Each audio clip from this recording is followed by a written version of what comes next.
Hi, boys and girls. We are going to do some work in writing today, and we have been doing so much amazing work in writing. We have talked about how great writers use true words in their stories and don't shy away from words, even if they're big and have lots of syllables.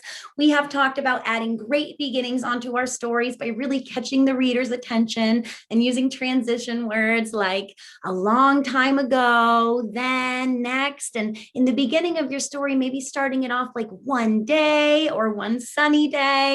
We have also talked about ending your story with feelings.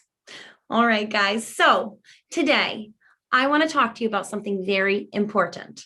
I want to talk to you about how writers make sure to use more precise, exact language to describe their emotions. And I'm going to tell you what that means in just a second, but you friends already do this all the time with me. Raise your hand if you ever come to Mrs. Shaw and want to tell her about something exciting that you did. You friends do that all the time. And when you come up to tell me, you don't just say it was great or I was happy. You say something like it was amazing, I was thrilled, or it was awesome, I was excited. You don't use words like happy. You use big fancy words like excited and thrilled.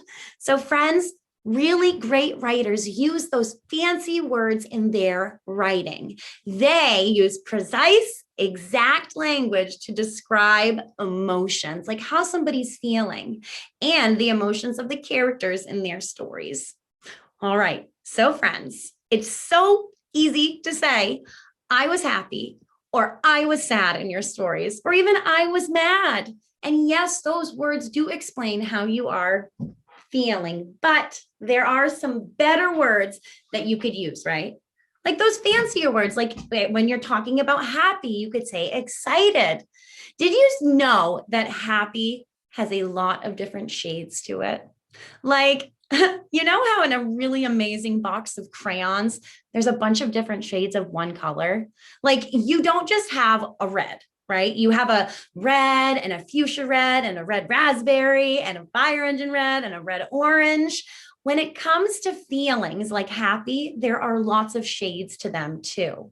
So, like, if you're a little bit happy, someone might say you're glad. If you're even more happy, you might say you're delighted.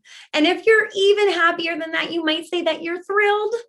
And the same thing's true for being sad, guys. If you are over the top sad, you could say that you are miserable. And if you're sort of in the middle sad, you're probably upset. And if you're just a little sad, you might just be feeling blue. Now, right now, remember a time, put that thinking cap on, boop. Remember a time when you were really angry about something.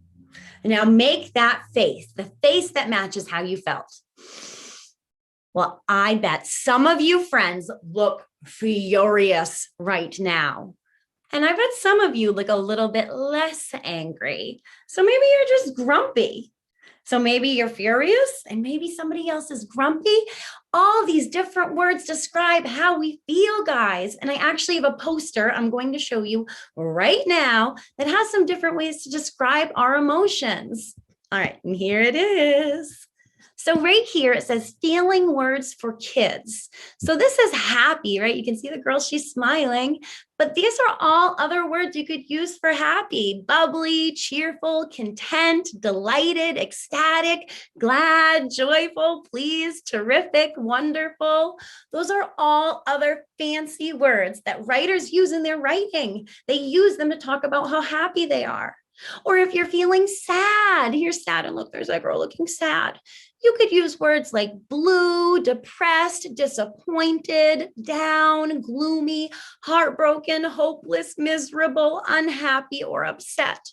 They also talk about powerful, which is another one. We didn't even talk about that, but there are some words for that, like ambitious, bold, brave, certain, courageous, determined, empowered, mighty, strong, and superhuman. Like, you friends are super powerful, super writers. So those are words you could use. There's words for confused, like doubtful, dumbfounded, indecisive, jumbled, lost, mixed up, perplexed, tense, uncertain, and unsure. for. And of course, there are some other words for mad, like angry, annoyed, crabby, enraged, frustrated, furious, grouchy, grumpy, infuriated, and irritated. And then there's a bunch of other ways that we can feel, even like more fancy words that might not fit into one of these categories, like afraid, ashamed, bored, caring, curious, embarrassed, guilty, jealous, quiet, shy.